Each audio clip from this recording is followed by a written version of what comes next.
Hello, আসসালামু আলাইকুম everyone. আজকে অনেক দিন ধরে ঠান্ডা আর জ্বর থাকার কারণে আমি বাসায় কিছুই খেতে পারছিলাম না। তাই আমি আমার হাজব্যান্ডকে বলছিলাম যে আমাকে বাইরে নিয়ে চলো। আর আমার ঠান্ডা বা জ্বরে আমি ভাত বা অন্য কোনো কিছুই মুখে নিতে পারছিলাম না। আর তখনই আমার এই ফুচকা বা ভেলপুরি এগুলা খেতে ইচ্ছে করছিল। পরে আমার এই যে এই মামার ভেলপুরি অনেক ভালো লাগে, তাই এই মামার ভেলপুরি খেতে চলে আসলাম।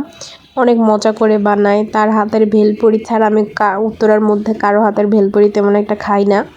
আর এই মামার ভেলপুরি এত মজা যে এর দোকানে সারাক্ষণ ভিড় লেগেই থাকে। এই যে দেখছেন অনেক ভিড় থাকে। এরপর ভেলপুরি খেয়ে চলে আসলাম আরেকটা মামার কাছে।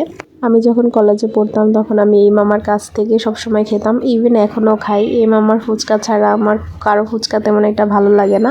বেশ কয়েকদিন ধরে প্রচুর ঠান্ডা লেগেছে আর জ্বর এসেছে, তার জন্য আমি কিছুই খেতে পারছিলাম না। যদিও ঠান্ডার মধ্যে আমার হাজব্যান্ড বলছিল যে বের হওয়া দরকার নেই, তাও চলে এসেছি কারণ আমার কিছুই খেতে ভালো লাগছিল না। আমার খুবই ফুচকা আর এই ভেলপুরি খেতে ইচ্ছে করছিল, তাই ভেলপুরি আর ফুচকা খেতে চলে আসলাম। আর আমার জন্য সবাই দোয়া করো। আজকের মতো এই পর্যন্তই।